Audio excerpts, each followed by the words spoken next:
Hi, I am Manish Mittal. मुझे लगता है हम कहीं मिल चुके हैं। आई विश मिले होते। By the way Maya. Nice to meet you.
Happy birthday to you.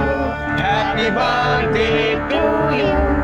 Happy birthday dear Bobby. Happy birthday to you. Hey! Happy birthday भाभी।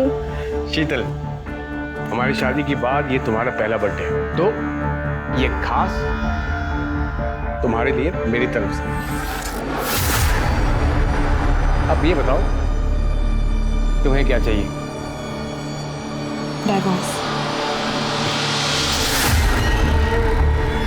मजाक कर रही हो क्या भाभी? भाभी, कल भैया ने आपके लिए इतनी बड़ी सरप्राइज पार्टी रखी है। शहर के बहुत बड़े बड़े लोग आ रहे हैं और आप कैसी पार्टी कर रही हो?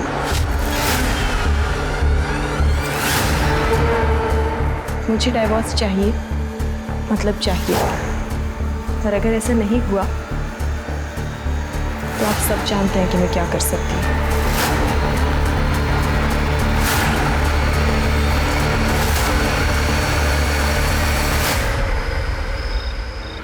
मम्मी आप टेंशन मत लो, मेरी क्लाइंट से मीटिंग है, मुझे जाना पड़ेगा। और पापा की तरह कोई गवर्नमेंट जॉब तो है नहीं कि 9 से 6 की नौकरी करो और फिर आराम। अरे बेटा, रात के 8 बजे हैं, मीटिंग तो कल भी हो सकती है ना। मम्मी आप समझते नहीं हो, सक्सेसफुल होने के लिए ना थोड़ी एक्स्ट्रा मेहनत करनी पड़ती है। अच्छा अब मैं जा रही हूँ, मैं आपको ना आने के बाद कॉल करती हूँ। बाय। ठीक है बेटा, अपना ध्यान रखना। हाँ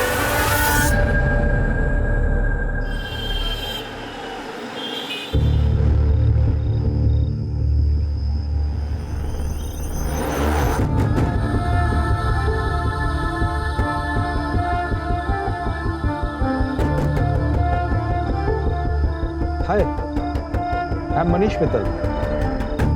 मुझे लगता है हम कहीं मिल चुके हैं। आई विश मिले होते। By the way Maya. Nice to meet you.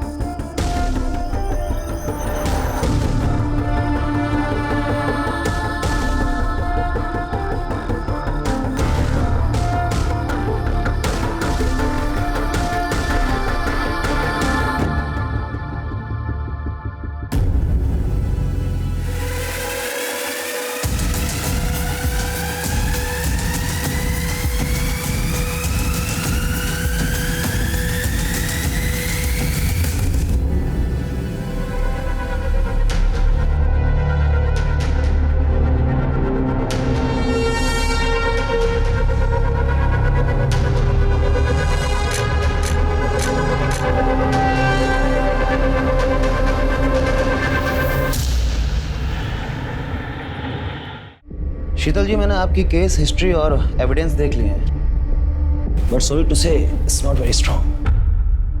अब देखना है कि इस बेस पर हम आपकी तरफ से उनके खिलाफ कितना स्ट्रॉन्ग केस बना सकते हैं। विजय जी, मैं जानती हूँ इतना सब काफी नहीं है, पर मुझे किसी भी हालात में डिवोर्स चाहिए। मैं बस उस कैद से छुटकारा चाहती हूँ, प्लीज। ओके, कुछ करते हैं।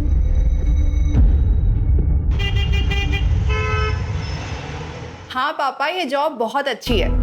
यहाँ बहुत कुछ सीखने में मिल रहा है और आप देखना मेरा प्रमोशन भी ना बहुत जल्दी हो जाएगा। चलो अच्छा है, पर मैं तुझसे नाराज हूँ।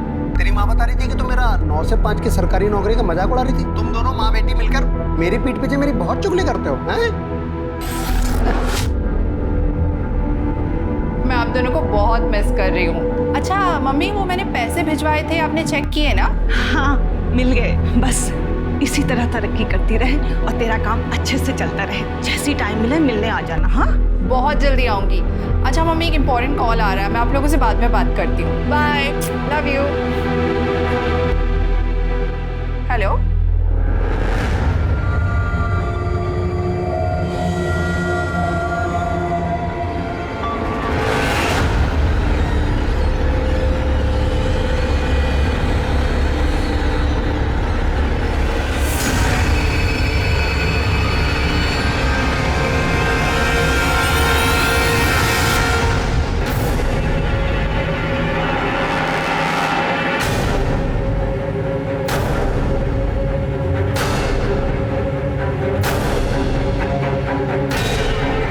रघु,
शीतल जी, गैस व्हाट, बधाई हो, डिवोर्स फाइनल हो गया है और एलिमनी में आपको 50 लाख रुपए मिले हैं और साथ में सेटलमेंट में एक बंगलो और एक कार भी।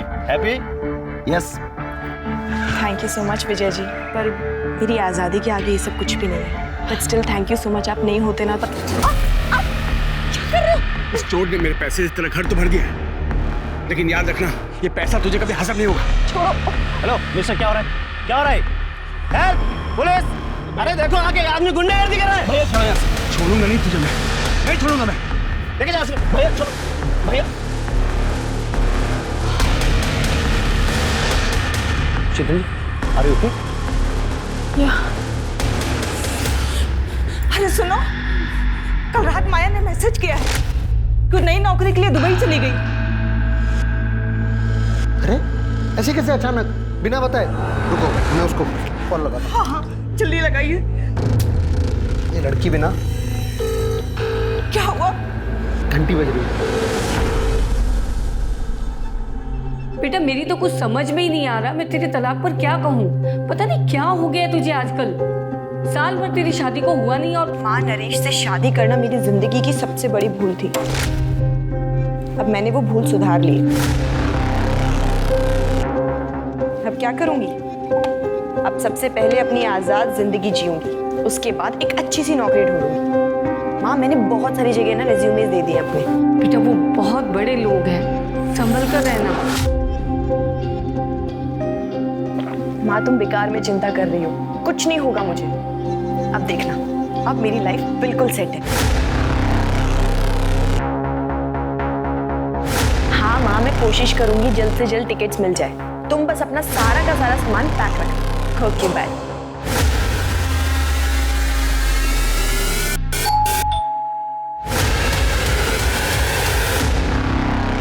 आपका आपका पार्सल है। नहीं, पर मैंने कोई पार्सल मंगवाया ही नहीं है। आप शीतल लादा है ना? हाँ।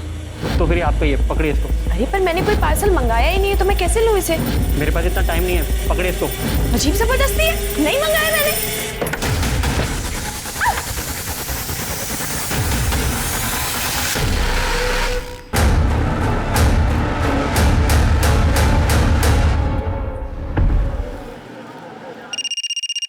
हेलो।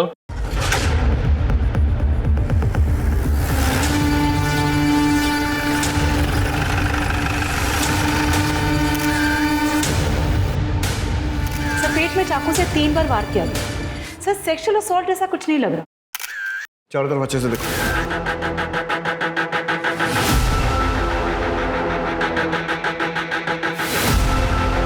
ऐसा करो, घर के कोने कोने में, दरवाजे पर, डोरबेल पर, सब जगह से फिंगरप्रिंट लो और आस पड़ोस में पूछताछ करो। देखो पड़ोसियों ने किसी को आते जाते देखा है क्या? सर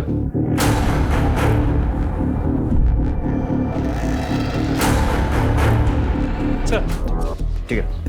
सर आप पड़ोस में एक औरत ने बताया कि मर्डर का पता चले कि कुछ टाइम पहले उसने एक कुरियर वाले को यहाँ आते हुए देखा। शक्ल देखी उसने? नहीं सर, उस कुरियर वाले ने मुंह पे रुमाल बांधा, सर पे कैप, इसलिए शक्ल नहीं देखी। सर शालिनी श्रीवास्तव से मेरी बात है, जिसने मर्डर की इन्फॉर्मेशन दी थी। उसने ये बताया कि शीतल कुछ दिन पहले यहाँ शिफ्ट हुई और नरेश लड्डा जो कि बिल्डर है वो उसका एक्स हस्बैंड है और कुछ दिन पहले उनका डिवोर्स हो गया। ठीक है, बॉडी पोस्टमार्टम के लिए भेजो। सर हम नरेश से मिलकर आते हैं। 1 महीने पहले आपका और शीतल का डाइवोर्स हुआ। सेटलमेंट में उसने इतना बड़ा घर लिया, पैसे भी लिए होंगे, मार्केट में आपकी रेपुटेशन खराब हुई वो अलग। अब आप ही बताइए, ये वजह कम है आप पर शक करने के लिए कि आपने ही शीतल को मारा है या फिर मरवाया? देखिए, मेरा जो नुकसान होना था हो चुका। उसका मर्डर करवाने से मुझे क्या मिलेगा? और वैसे भी डिवोर्स मैंने नहीं, उसने मांगा था मुझसे, और वो भी तब जब हम उसका बर्थडे सेलिब्रेट कर रहे थे। तुम्हें क्या चाहिए? डाइवोर्स। उसने मांगा और आपने दे दिया। हम थक चुके थे उसके टॉर्चर से, और मुझे पता चल गया था कि वो मुझसे नहीं, मेरे पैसों को चाहती थी। उसका मर्डर का सुन के बुरा तो लगा, लेकिन उससे ज्यादा मुझे सुकून भी मिला है कि अब वो हमें परेशान तो नहीं कर पाएगी। वरना जब से शादी करके आई थी तब से हमें सिर्फ और सिर्फ दुख दिया था सर, और कुछ नहीं। भाभी दाल में पानी थोड़ा ज़्यादा नहीं हो गया? भाभी सुनो ना, मैं ना घास फूस खा के बोर हो चुका हूँ, तो डिनर में चिकन मटन कुछ बना देना प्लीज़।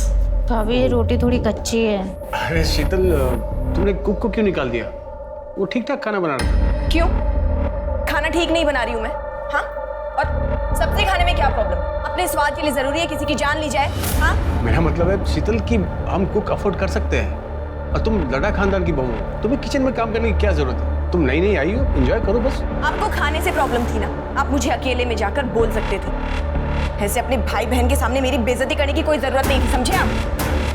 भाभी आप गलत समझ रहे। अरे बिल्कुल ठीक समझ रही हूँ मैं। तुम तीनों भाई बहन मिलकर सिर्फ और सिर्फ मेरी बेइज्जती करना चाहते हो, मुझे नीचा दिखाना चाहते हो।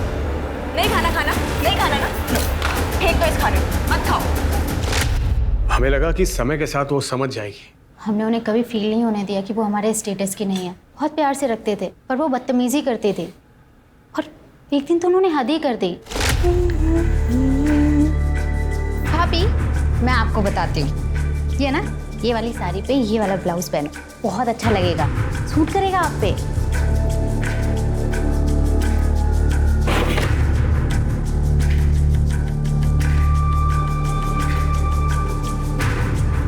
भाभी क्या कर रही हो आप? काट क्यों रही हो?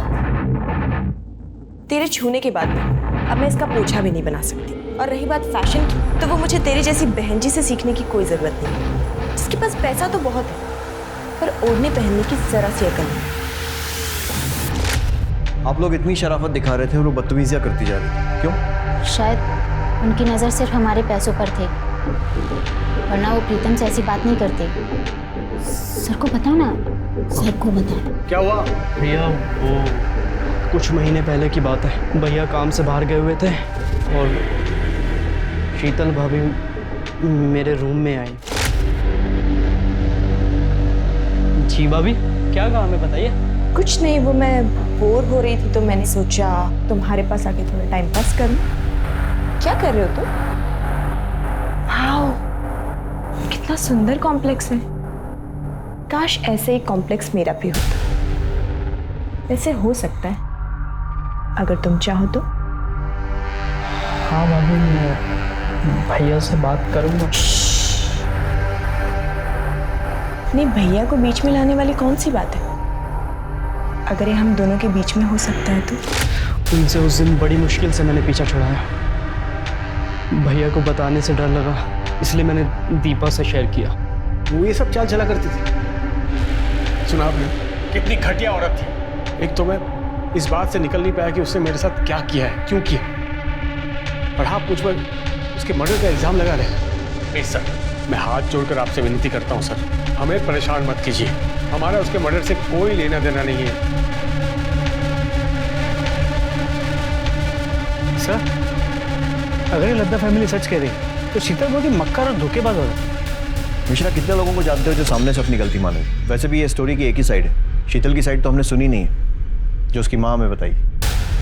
शीतल बहुत अच्छी लड़की थी और ये शादी भी उसने अपनी मर्जी से की थी। सब कुछ ठीक चल रहा था। मेरी समझ में आज तक ये बात नहीं आई कि उसने डिवोर्स क्यों ले लिया। क्यों ले लिया मतलब? उसने आपको नहीं बताया था? कहाँ बताया, कहाँ मिली वो मुझसे। हमेशा फोन पर ही बात होती थी और जब भी मैं उससे पूछती तो वो यही कहती थी कि वो जो कर रही है सब ठीक है, मिलूंगी तब बताऊंगी। लेकिन उसकी नौबत ही नहीं आई। उससे पहले वो मुझे छोड़कर चली गई। ठीक है, फिलहाल के लिए आप जा सकती हैं, जरूरत पड़ी तो आपसे फिर कांटेक्ट करेंगे। ठीक है सर।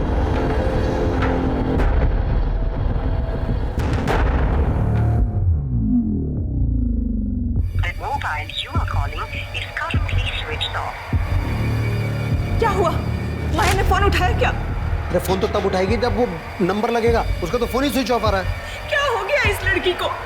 5 दिन हो गए, दुबई से सिर्फ फोटो भेज रही है, यानी कि कम से कम एक कॉल तो कर ले। अरे ये भी तो हो सकता है कि इंडिया का नंबर वहाँ काम ना कर रहा हो और वहाँ का नंबर लेने में टाइम लग रहा हो। एक बार और कोशिश करो। तुम सब ठीक होगा, तुम जाओ, एक गिलास पानी लेके आओ मेरे लिए। सर। हाँ मिश्रा।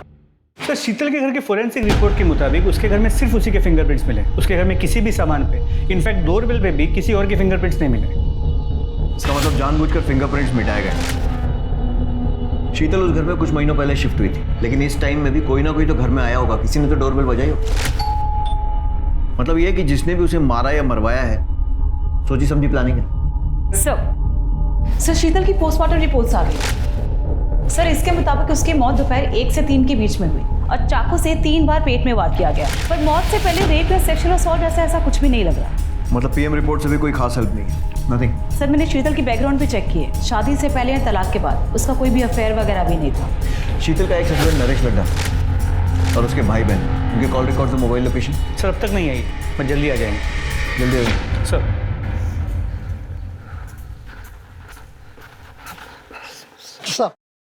साहब, हमारा नाम वीरेंद्र शर्मा है, हमारी पत्नी उर्मिला शर्मा सर। सर, हम मेरठ से आए सर। सर, हमारी बेटी माया शर्मा यहाँ दिल्ली में इस एरिया में रहती है सर। वो पिछले 1 हफ्ते से मिसिंग है सर, और अब तो फोन भी उसका ऑफ आ रहा है सर। घबराइए मत। सिंह सर, इनकी कंप्लेंट लिखो, लड़की की पूरी डिटेल्स लो और ऐसा ही राणा से बोलना जैसी आए तो फॉलो अप करेंगे। Okay sir. बेटी को ढूंढ दीजिए।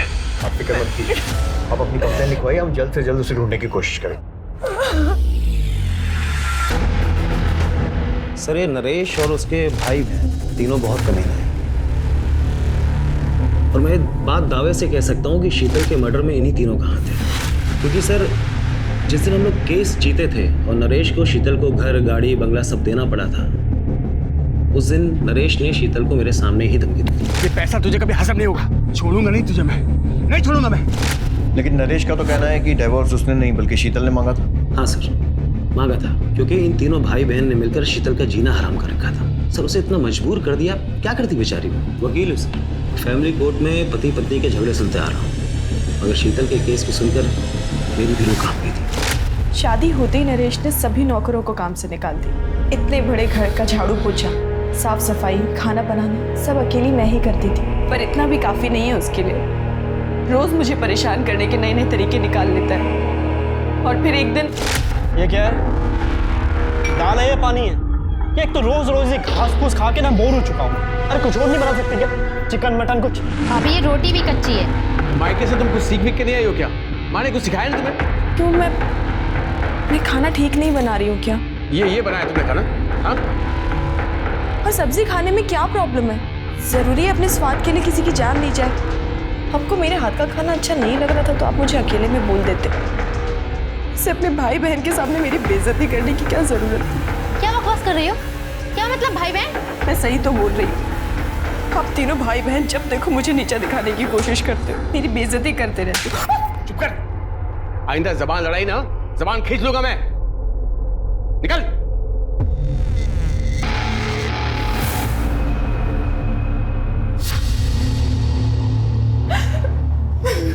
अरे अरे भाभी, आप रो क्यों रही हो? अरे मैं कह रहा हूँ ना, चुप हो जाओ, चुप हो जाओ। क्या कर रहे हैं आप? हाथ हटाइए। अरे हाथ हटा? अरे मैं तो हाथ हटा दूंगा भाभी, पर भैया शाम को जिसको ला रहे हैं आपसे मिलाने, उसका हाथ कैसे हटाओगे? क्या? नरेश, तुम अपना काम निकलवाने के लिए मुझे किसी ऑफिसर के साथ सोने के लिए बोल रहे हो? नरेश, बीवी हूं मैं तुम्हारी। चिल्ला मत। तुझे क्या लगा रे? मुझ जैसे बिल्डर ने तुझ जैसे गरीब से शादी बिहार में पागल होकर की है? तेरे पास ये शक्ल ये फिगर नहीं होती ना, तुझ जैसे को मैं घास भी नहीं डालता। अच्छा चलो ठीक है, सुन, ज़्यादा नाटक मत कर, जल्दी से तैयार हो जा। और सिर्फ आज याद रखना, मुझे उसे सिर्फ खुश करना है ताकि वो 50 करोड़ का कॉन्ट्रैक्ट मुझे दे दे। तो कुछ ही समझी, सिंपल। नहीं, मैं ऐसा कुछ भी नहीं करने वाली। क्या बोली तुम? क्या बोली? भैया क्या कर रहे हो? क्या चाहते हो? ऑफिसर का मूड खराब हो जाए इसकी सूजी हुई शक्ल को देख के, और कॉन्ट्रैक्ट हमारे हाथ से निकल जाए? समझा इसको, जल्दी से तैयार हो जाए, नहीं तो जान से जाएगी।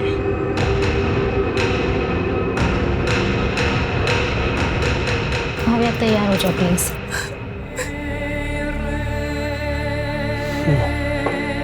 पियो पियो ना मेरी जान, अरे पियो ना।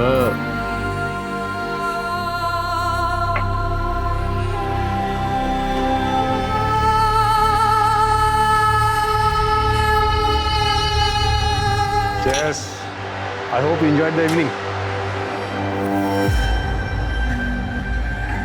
अरे तू तो मेरी सोने की मुर्गी निकली। देखना ये मुर्गी हमें 1 नंबर बनाएगी, 1 नंबर। एक भी कॉन्ट्रैक्ट मैं किसी और के हाथ लगने नहीं दूंगा। जब तक तू है तब तक हम हैं। नरेश रोज रोज नए नए आदमियों को पकड़ के ले आता है। पति नहीं दलाल बन चुका है वो। मैंने समझाने की कितनी कोशिश की, पर सुनने को तैयार ही नहीं। फिर मैंने सोचा कि अगर हमें बच्चा हो जाए तो शायद वो बदल जाए। क्या बच्चा? तेरा दिमाग खराब हो गया क्या? नरेश, हमारी शादी को 8 महीने हो गए, अब तो माँ भी बच्चे को लेकर पूछने लगी है। अरे भाड़ में जाए तेरी माँ। बच्चा पैदा करके तेरा फिगर नहीं खराब करना है। मुझे बच्चा नहीं, पैसा चाहिए, बिजनेस आगे बढ़ाना, समझी? पर नरेश मेरी चुप कर, आगे इस बारे में कुछ बात नहीं होगी। चल साइड हट। कुछ सोचो सही, नहीं तो धंधा चौपट हो जाएगा। वो पुलिस वाला पैसे से भी नहीं मानेगा।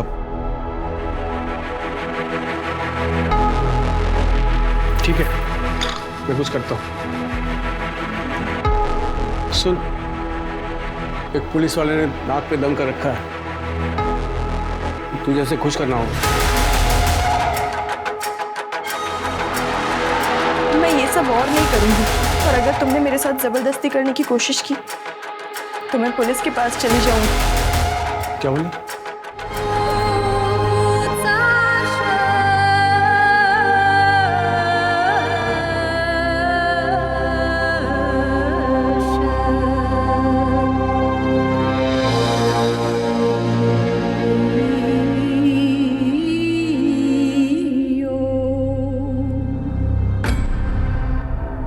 आप प्लीज मुझे जाने दीजिए, मैं ये सब अपनी मर्जी से नहीं करती। मेरा पति जबरदस्ती मुझसे करवाता है अपने बिजनेस के चक्कर में। आप पुलिस वाले हो ना, आप मेरी मजबूरी समझिए और प्लीज मेरी मदद कीजिए। अरे ड्यूटी पे भी जाना है, चल बिस्तर पे चल। नरेश साला कमीना है, लड़की का पैसा बचा लिया। चल। एक मिनट, मैं बस वॉशरूम जाकर आऊं प्लीज। अरे यार मूड खराब कर दिया, जल्दी जा और जल्दी आना।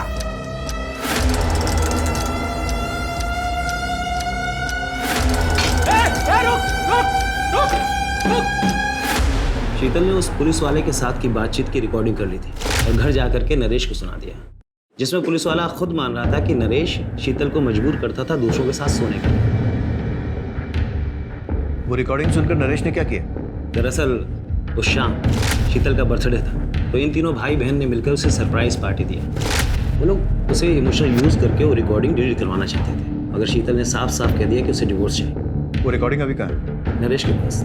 वो इसी शर्त पर डिवोर्स के लिए तैयार हुआ था कि शीतल रिकॉर्डिंग से वापस कर देगी और इसकी जितनी भी कॉपियां हैं वो सब डिलीट कर देगी। और अगर देखा जाए तो इस हिसाब से नरेश के खिलाफ कोई भी सबूत नहीं मिलता। उस पुलिस वाले का नाम क्या था? सर वो आप जानते हैं कि मैं बता नहीं सकता, लेकिन शीतल के लिए दुख होता है। कितनी मुश्किल से उसे वो सब चीज़ें मिली थी जिसकी वो हकदार थी। सर उसके कातिल को प्लीज़ छोड़िए।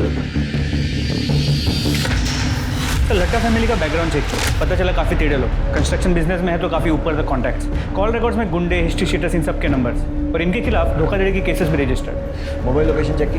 जी सर, लेकिन 10 तारीख को इनमें से किसी की भी मोबाइल की लोकेशन शीतल के घर के आसपास की नहीं। मिश्रा, ये लड्डा नामी बिल्डर है, तो पॉसिबल है कि ये काम इसने किया नहीं, करवाया हो। इसके लिए इसमें जितने भी गुंडे और हिस्ट्री शीटर है ना, उनको राउंड अप करते हैं, वो बताएंगे कुछ। इंस्पेक्टर, अब प्लीज उस घटिया औरत के लिए हमें परेशान मत कीजिए। उसे हमने नहीं, उसी के किसी यार ने मारा होगा, जिसके लिए उसने मुझसे डिवोर्स लिया था। वो एक नंबर की झूठी, मक्कार और कैरेक्टरलेस औरत थी। वैसे हमारी इंक्वायरी में आपका कैरेक्टर भी कुछ ऐसे ही आ रहा है, और अगर वो इतनी बुरी थी तो फिर घर, गाड़ी, पैसा ये सब देकर सेटलमेंट क्यों करना पड़ा? कोर्ट में प्रूव क्यों नहीं कर पाए? एक्चुअली वो मुझे ब्लैकमेल कर रही थी, एक ऐसी चीज को लेकर जिसे मैं कभी बाहर नहीं आने दे सकता था। और वो चीज उस पुलिस वाले की रिकॉर्डिंग थी जिसके साथ सोने के लिए आपने उसे भेजा था। किस रिकॉर्डिंग की बात कर रहे हैं आप? मैं तो ये फोटो की बात कर रहा हूँ। पता नहीं ये फोटो शीतल के पास कैसे आई और उसने अपने वकील को दे दिया। कहाँ से आई मतलब? आपका कहने का मतलब है कि फोटो फेक है? Did I say that? No, did I say that? Fake है। हाँ, ये सच है कि मैं इस लड़की के साथ सोया था, लेकिन ये फोटो किसने कब खींची और शीतल के पास कैसे आई मुझे नहीं पता। कौन है लड़की? I don't know. मैं एक कॉन्फ्रेंस मीटिंग में गया था, उसके बाद वो लड़की मुझे मिली और वहीं थोड़ी बहुत कुछ बातचीत हुई। उसके बाद उसने मुझे रूम में इन्वाइट किया।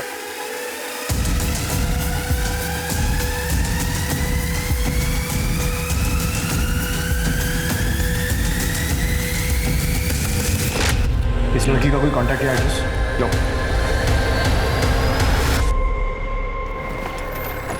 नरेश की बात से एक अलग ही एंगल है। मतलब शीतल का वकील उसे जितना शरीफ बताने की कोशिश कर रहा है, शायद वो ऐसी है नहीं। पिछले बात करो, फोटो में वो लड़की कौन है, वो फोटो खींची किसने है, और शीतल के पास वो फोटो किसने भेजी है, ठीक उस वक्त जब डाइवोर्स की प्रोसीडिंग चल रही है। सर 2 दिन हो गए कंप्लेन कराए हुए सर हमारी बेटी अभी तक मिसिंग है सर। आपका केस तो ऐसा ही राणा देख रहा है। राणा कहाँ है? सर राणा साहब तो केस के सिलसिले में बाहर गए। आइए आप मेरे साथ, संभल के। एक मिनट दिखाइए।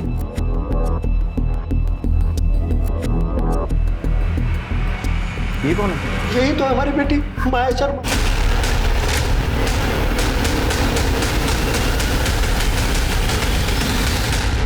सर हमारी बेटी माया 7 तारीख को नई दिल्ली से दुबई गई थी नौकरी ज्वाइन करने के लिए। ये देखिए साहब, दुबई से फोटो भेजती है पर कॉल करते हैं तो उठाती नहीं है, कॉल बैक भी नहीं करती है। सर शुरू में तो 1-2 दिन हमने इंतजार किया कि फ़ोन करेगी, पर बाद में तो उसका फ़ोन भी स्विच ऑफ हो गया। फिर हम लोग मेरठ पुलिस के पास गए, उनसे कहा तो उन्होंने कहा कि हाँ आप लोग दिल्ली जाइए, क्योंकि वो माया दिल्ली में ही रहती थी।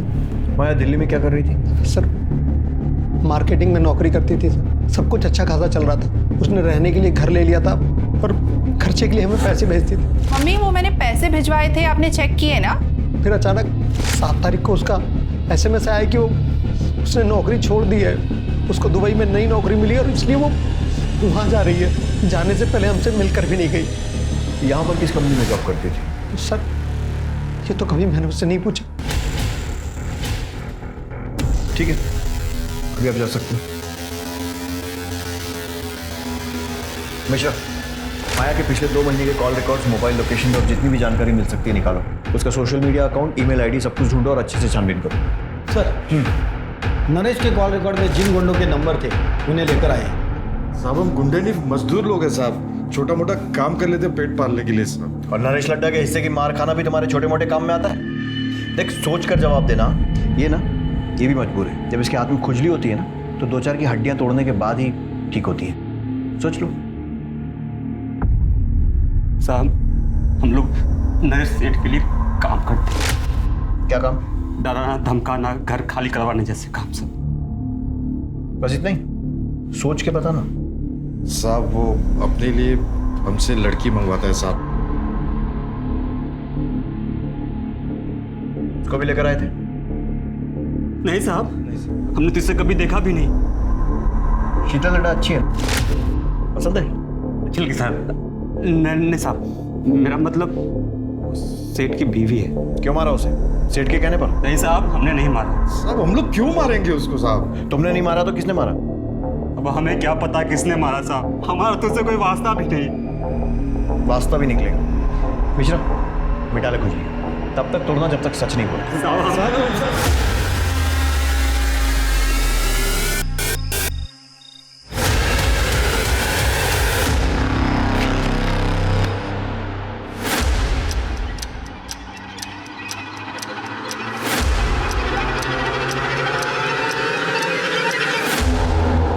सर, माया ने 7 तारीख को दोपहर 2 बजे की दुबई जाने की फ़्लाइट की टिकट निकाली और 7 तारीख की सुबह 10 बजे उसने ऑनलाइन चेक इन भी किया।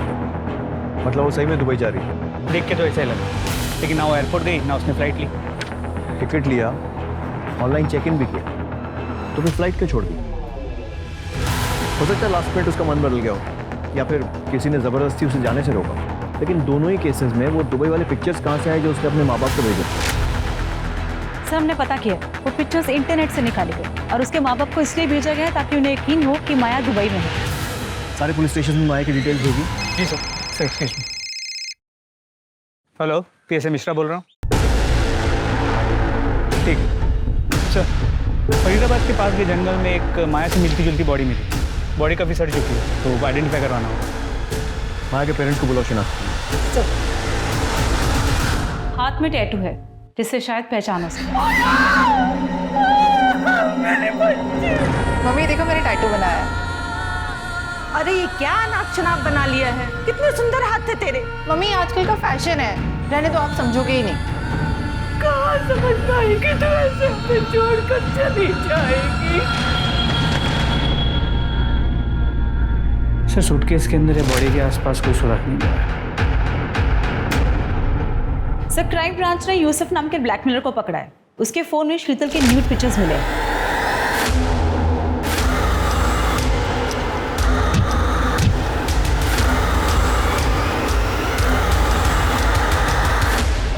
सर ये फोटो मुझे प्रतिम ने सेंड किया था सर।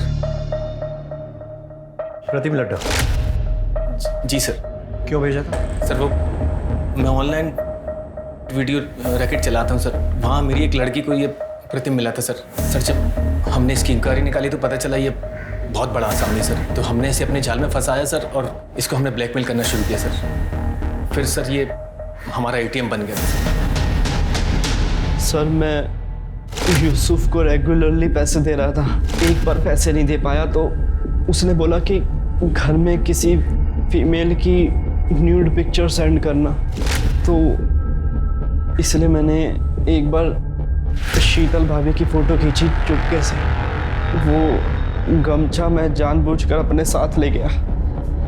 मुझे लगा अगर भाभी ने मुझे देख लिया तो उनको लगे कि रघु था। एक ही फ़ोटो भेजी थी और भी भेजी थी? सर एक और भेजी थी। अब जो पूछ रहा हूँ ना, उसका बिना पीटे सच सच जवाब देना। नरेश अपने बिजनेस के लिए और कॉन्ट्रैक्ट के लिए शीतल को दूसरे मर्दों के साथ सोने के लिए मजबूर करता था? शीतल भाभी अच्छी बहू थी, पर नरेश भाई ने कभी उनकी कदर नहीं करी। अपने फायदे के लिए उन्हें कितने लोगों के साथ सोने के लिए मजबूर करते थे। हमें पता था सर ये गलत है, पर उनकी हाँ में हाँ मिलानी पड़ती थी क्योंकि हम उन पे फाइनेंशियली डिपेंडेंट थे। मिश्रा, शीतल जैसी सीधी सादी लड़की बेचारी इस नरेश लड्डा जैसे घटिया आदमी के चंगुल में फंस गई और वो कमीना भी खुला घूम रहा है। इसके ऊपर प्रोस्टिट्यूशन का केस बनाओ। इस नरेश लड्डा को इसके किए की सजा मिलनी चाहिए। जी सर। शीतल की केस में तुम आगे बढ़ रहे हैं, प्रोग्रेस भी हो रही है। लेकिन माया के केस में ना तो कोई ढंग का सस्पेक्ट मिल रहा है और ना ही कोई मोटिव मिल रहा है। सर क्या ये हो सकता है कि ये दोनों केसेस कनेक्टेड हो सकता है।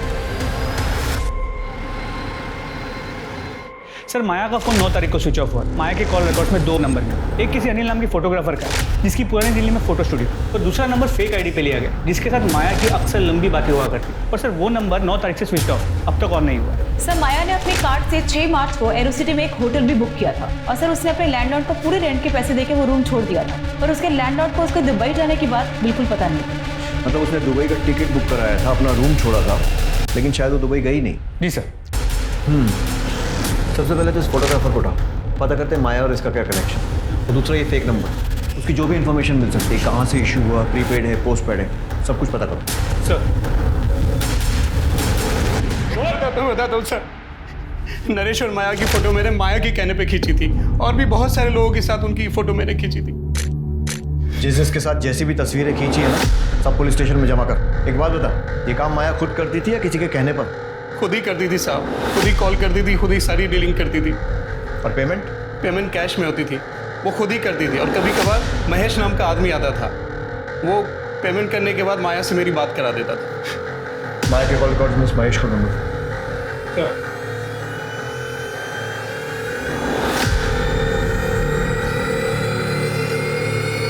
सो महेश का पता चल गया।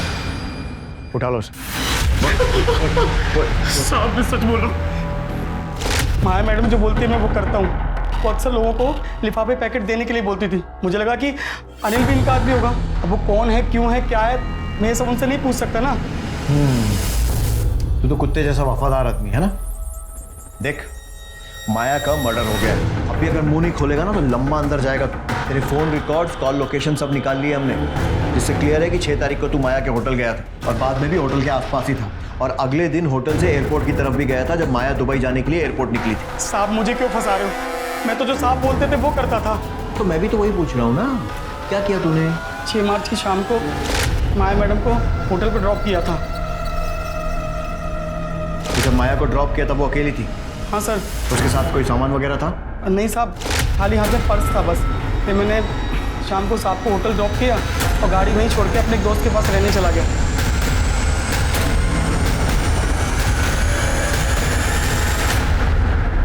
साहब ने कहा था कि अगले दिन 4 बजे आ जाना होटल, तो मैं उनको 4 बजे लेने पहुंच गया। सर मैडम नहीं आ रही? अरे हाँ महेश, तुझे बताना भूल गया था, वो तो 2 बजे की फ्लाइट से दुबई चली गई। चल देख क्या रहा, चल। Yes sir. सही बता, इन दिनों में तूने कुछ ऐसा देखा या सुना जो तुझे अजीब लगा? हाँ साहब, कुछ दिन पहले साहब किसी से फ़ोन पे बात कर रहे थे। जी देखिए, मैं उस पार्सल के लिए 1.5 लाख रुपए देने तैयार, लेकिन वो काम होना चाहिए। हाँ जी, काम की मुझे गारंटी चाहिए। पर साहब इतने पैसे उन्होंने मुझे देके कहीं भेजा नहीं। पार्सल क्या था? वो नहीं पता साहब। कब की बात है? सर 10 मार्च की, जब मैं गाड़ी की चाबी लेने गया था। 10 मार्च के आसपास के विजय माशरी के सारे कॉल रिकॉर्ड्स और मोबाइल लोकेशन निकाले। सर पता चला है कि विजय उन दिनों एक नवीन नाम के हिस्ट्री शीटर के रेगुलर टच में था। सर इसके कहने पे क्या साहब? और तू दूध पीता बच्चा है ना जो इसकी बातों में आ गया? मैंने कुछ नहीं किया साहब। जब कुछ नहीं करने के विजय माहेश्वरी ने तुझे 1.5 लाख रुपए दे दिए? हाँ साहब वो एक काम के नहीं 3 काम के पैसे थे साहब। विजय ने फोन करके मिलने बुलाया, मैं इसके साथ वहां पहुंचा।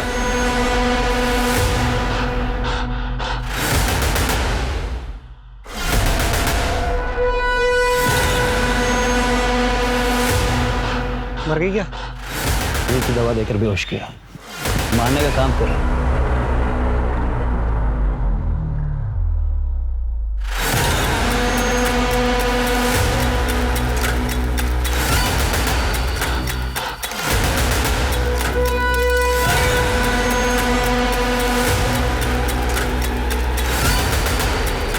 हमने चलती गाड़ी में उसका गला दबाकर उसे मार दिया और थोड़े आगे जाकर सूटकेस को जंगल में फेंक दिया। तो पहला हुआ माया का मर्डर, दूसरा उसकी बॉडी को ठिकाने लगा, तीसरा बताओ।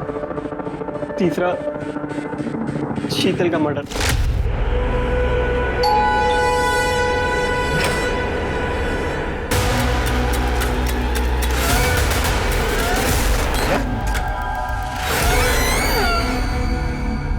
आपको कैसी लगी मेरी प्लानिंग? मोटिव समझ नहीं आया, क्यों किया? माया से पीछे छुड़ाने के लिए।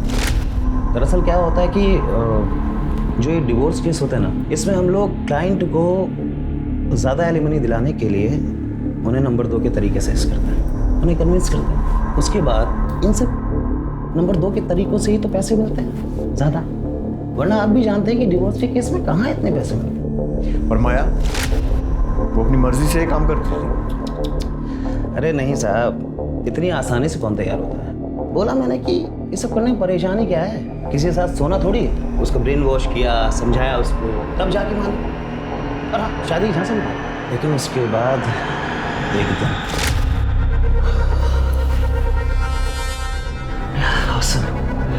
सिसली तुम कमाल हो। एक बार और हो जाए। एक बार क्यों, 10 बार करेंगे। और रियली? लेकिन उससे पहले तुम्हें मुझे अपनी फर्म में पार्टनर बनाना होगा, अपनी बीवी को डिवोर्स देना होगा और मुझसे शादी करनी होगी।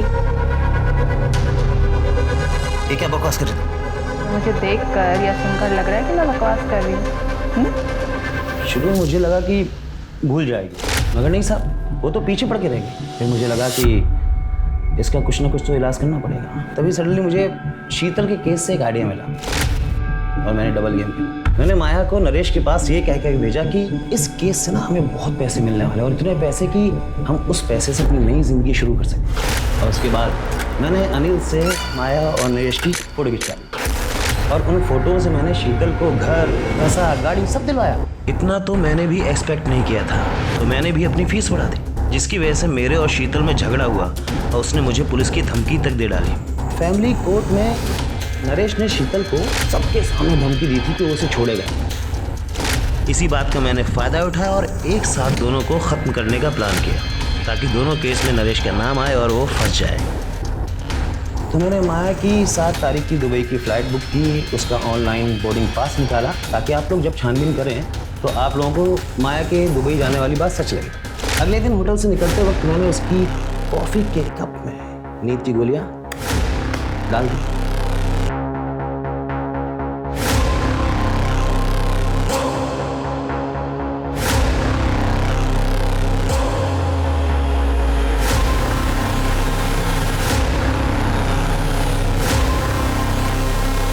मैंने माया का फ़ोन अपने पास ही रख लिया था।